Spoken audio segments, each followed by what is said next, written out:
Hello বন্ধুরা, তোমরা সবাই কেমন আছো? You can cook with Lucy চ্যানেলে তোমাদের স্বাগত। আজকে আমি তোমাদের জন্য নিয়ে এসেছি সুন্দর একটি রেসিপি। এই দেখো, শুকনো ঝরঝরে জর্দার সামাই। এই সামাইটি খুব সহজে বানিয়ে নিতে পারবে। সামনে যে কুরবানি ঈদ আসছে, সে সময় এই সামাই বানাতে খুব বেশি সময় লাগে না, অল্প সময়ে হয়ে যায়। তাহলে চলো দেখাই আমি কিভাবে এই ঝরঝরে জর্দা সামাইটি বানিয়েছি। এই দেখো, নিয়ে নিয়েছি ভাজা সামাই। প্যাকেটের এ ধরনের সামাই মার্কেটে অ্যাভেলেবেল পাওয়া যাবে। যত সময় বানাবার জন্য এ ধরনের সামাই লাগবে। হালকা করে আমি এভাবে ভেঙে দিচ্ছি। এটি আমার ওজনে 160 গ্রাম আছে, আর কাপে মেপে নিলে 2 কাপ হবে। এই দেখো, চলে এলাম ওভেনে। আমি একটা ওভেনে কড়াই চাপিয়ে দিয়েছি। আঁচটাকে আমি মিডিয়াম করে দিলাম। নিয়ে নিচ্ছি 1/4 কাপ ঘি। ঘিটাকে গরম হওয়ার জন্য কিছুক্ষণ ছেড়ে দেব। তারপর দিয়ে দিব 1 টেবিল স্পুন কিশমিশ। এখানে আমি অল্প করে কিশমিশ ইউজ করেছি, যেহেতু আমার সামাইয়ের পরিমাপটাও অল্প। তোমরা বেশি সামাই বানালে বেশি পরিমাপে কিশমিশটা দিতে পারো।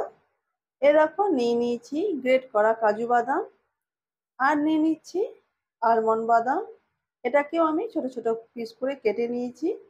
এখানে ড্রাই ফ্রুটগুলো তোমাদের ইচ্ছে মতন দিবে। আর নিয়ে নিয়েছি গ্রিন সিডস। আমার কাছে পেস্তা বাদাম ছিল না, তাই আমি এটা ইউজ করেছি। এখন কিছুক্ষণ এটাকে আমি ভেজে নেব। তারপর এটাকে আমি তুলে নেব। সমস্তটা তুলে নেওয়ার পরে এখন আমি তোমাদেরকে দেখাবো এরপরে কি কি করব। এই দেখো, আমি এখন দিয়ে দিব এর উপরে যে সামাইগুলো আছে সেইগুলোকে ঘিয়ের মধ্যে। আর এটাকে আমি একদম ব্রাউন কালার করে ভেজে নেব। তার আগে বলে দিই বন্ধুরা, ঘিয়ের উপরে তোমরা দারচিনি আর কিছুটা এলাচ দিয়ে প্রথমেই ভেজে নিতে পারো। আমি দিতে ভুলে গেছি, আর ভয়েসটা আমি সব সময় পরে ওভার করি, তাই তোমাদেরকে এটা বলে দিচ্ছি। এ দেখো, আমার ব্রাউন কালার হয়ে আসছে। এ দেখো বন্ধুরা, আমার অনেকটাই ব্রাউন কালার হয়ে গেছে, কিন্তু এখনো আমাকে ভাজতে হবে। এ দেখো, আমি দিয়ে দিচ্ছি এলাচ আর দারচিনি। তোমাদেরকে প্রথমে বললাম বন্ধুরা যে আমি দিতে ভুলে গেছি, তাই আমি এখন এটা ইউজ করলাম। এ দেখো, এভাবে একদম ব্রাউন কালার করে ভেজে নিতে হবে। এটা যদি ব্রাউন কালার না করো, তাহলে সামাইটা একদম ভ্যাদভ্যাদে হয়ে যাবে, ঝরঝরে হবে না। এ দেখো, নিয়ে নিয়েছি গরম জল। এখানে 1 কাপের মতন জল ইউজ করেছি। যেহেতু আমার 2 কাপের মতন সামাই ছিল, তাই 1 কাপ জল দিতে হবে। খুব বেশি জল দেব না, নাহলে সেদ্ধ হয়ে একদম একে অপরে লেগে যাবে। তাই পরিমাপগুলো একদম সঠিকভাবে দিতে হবে। তোমাদের যতটা সময় থাকবে তার হাফ জল ইউজ করবে। এখন আমি কিছুক্ষণ এটাকে ঢাকনা মেরে রেখে দেব 5 মিনিটের মতন। এই দেখো বন্ধুরা, 5 মিনিট হয়ে গেছে। এখন ঢাকনাটা খুলে এখন আমি নাড়াচাড়া করব। এ দেখো, তোমরা দেখবে বন্ধুরা কত সুন্দর ঝরঝরের সময় খুব সহজেই হয়ে গেল। এ দেখো, নিয়ে নিয়েছি 3/4 কাপ চিনি। এই মিষ্টির পরিমাপটা একদম আমার সুন্দর ছিল, এতটুকুনও বেশি বা কম হয়নি। এখন এভাবে আমি মিক্স করে নেব, আর চিনির জলটাকে একদম শুকিয়ে নেব। ওভেনের পাওয়ারটাকে মিডিয়াম রেখে এই সময়টিকে বানিয়ে নিতে হবে, নাহলে পুড়ে যাবে। এ দেখো বন্ধুরা, আমার চিনিগুলো মিক্স করা হয়ে গেছে।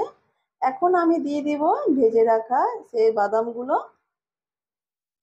আবার আমি সুন্দর করে এটাকে মিক্স করে নিচ্ছি। এ দেখো বন্ধুরা, কি সুন্দর লাগছে দেখো। খুব সহজেই এই সময়টা হয়ে যায়। আর ঈদের কুরবানিতে এই সময় আমাদের সবারই ঘরে ঘরে হয়ে থাকে। এখন আমি দিয়ে দিব 3 টেবিল স্পুন পাউডার দুধ। এখানে তোমরা খোয়াটাও ইউজ করতে পারো।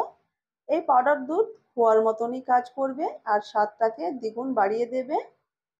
এখন আমি সুন্দর করে এই সময়টাকে নাড়াচাড়া করব, যেন পাউডার দুধগুলো সময়ের মধ্যে খুব ভালোভাবে মিশে যায়। এই দেখো, এখন আমি এখানে অ্যাড করব শুধু ফ্লেভারের জন্য কেওড়ার জল হাফ চামচের মতো, আর দিয়ে দিচ্ছি গোলাপ জল হাফ চামচের মতো। তোমাদের হাতের কাছে থাকলে দেবে, আর না হয় না দেবে। যেহেতু আমি এটা ঈদের স্পেশাল বানাচ্ছি, তাই আমি এটা ইউজ করেছি। ঈদের সময় কাউকে এই সময়টা যখন পরিবেশন করব, তখন এটা খেলেই তার মধ্যে থেকে একটা সুন্দর ফ্লেভার বেরিয়ে আসবে। আর যেই খাবে সেই এই সময়টা খেয়ে একদম নাম করবে। এ দেখো আমার সময়টা চিনির জল সব একদম শুকিয়ে গেছে, একদমই ঝরঝরে হয়ে গেছে। এখন আমি এটার ওভেনটাকে বন্ধ করে দেব। তোমরা দেখতে পাচ্ছ বন্ধুরা কতটা নরম আর সফট হয়েছে। এটা কিভাবে ঝরঝরে হবে সেটাকে আমি দেখাবো। এ দেখো ওভেনটাকে বন্ধ করে দিলাম। এখন আমি এটাকে ঢাকনা মেরে রাখবো কিছুক্ষণের জন্য, যতক্ষণ ঠান্ডা হয়ে যাবে না ততক্ষণ। এ দেখো ঠান্ডা হয়ে যাওয়ার পরে আবার ফিরে এলাম। একটা ফোকের হেল্পে এভাবে আমি জয়েন্টগুলোকে ছাড়িয়ে দিচ্ছি। এই দেখো এভাবে ফোকের হেল্পে জয়েন্টগুলো ছাড়িয়ে নিলে সময়টা একদম একটা একটা হয়ে যাবে। আমার যে এলাচগুলো আছে সেই এলাচগুলো এখন আমি তুলে ফেলে দেব, কারণ মুখে পড়লে সেটা খেতে একদমই খারাপ লাগবে। তাই পরিবেশন করার আগে এটাকে আমি ফেলে দিচ্ছি। এ দেখো বন্ধুরা এখন আমি তোমাদেরকে দেখাবো এটা কতটা সুন্দর হয়েছে আর কত অল্প সময়ে হয়ে গেল। তোমরাও এ ধরনের সামনে যে ঈদ কুরবানি আসছে সেখানে ট্রাই করে দেখতে পারো। তোমাদেরও এতটা সুন্দর হবে যতটা আমার সুন্দর হয়েছে, আর খুব অল্প সময়ে বানিয়ে নিতে পারবে। এই দেখো বন্ধুরা কি সুন্দর ঝরঝরে জর্দার সামাই। এটা দেখতে যেমন সুন্দর খেতে ততটাই সুন্দর। ছোট বড় সবাই খেতে পছন্দ করবে এই ধরনের জর্দার সামাই। এখন আমি এটাকে কিছুটা ডেকোরেট করে নেব। এ দেখো উপর থেকে দিয়ে দিচ্ছি কাজু বাদাম,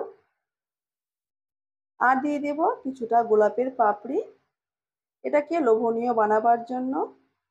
জর্দার সময় তো সবাই বানায় কিন্তু এতটা ঝরঝরে হয় না। অবশ্যই আমার রেসিপি যদি ফলো করে বানাও তোমাদেরও খুব সুন্দরভাবে এই ধরনের ঝরঝরে জর্দার সময় খুব সহজেই বানিয়ে নিতে পারবে। এ দেখো বন্ধুরা আমি চামচে তুলে দেখাচ্ছি। এ দেখো একটা একটা সময় যেন আমার বোঝা যাচ্ছে। এই সময়টি খেতে একদম অসাধারণ, কারণ আমি এই স্বাদটা খেয়ে তোমাদেরকে বলে দিচ্ছি বন্ধুরা। আমার দুটো বাচ্চাই এই সময়টি খেয়ে ভীষণই আনন্দিত, বারবার চেয়ে চেয়ে খেয়েছে।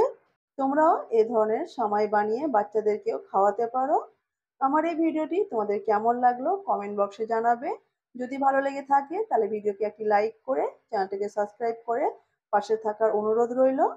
নতুন ভিডিওতে তোমাদের সঙ্গে আবার দেখা হবে। ততক্ষণের জন্য ভালো থেকো, সুস্থ থেকো আর সুন্দর থেকো, আর আমার পাশে থেকো। বাই বাই বন্ধুরা।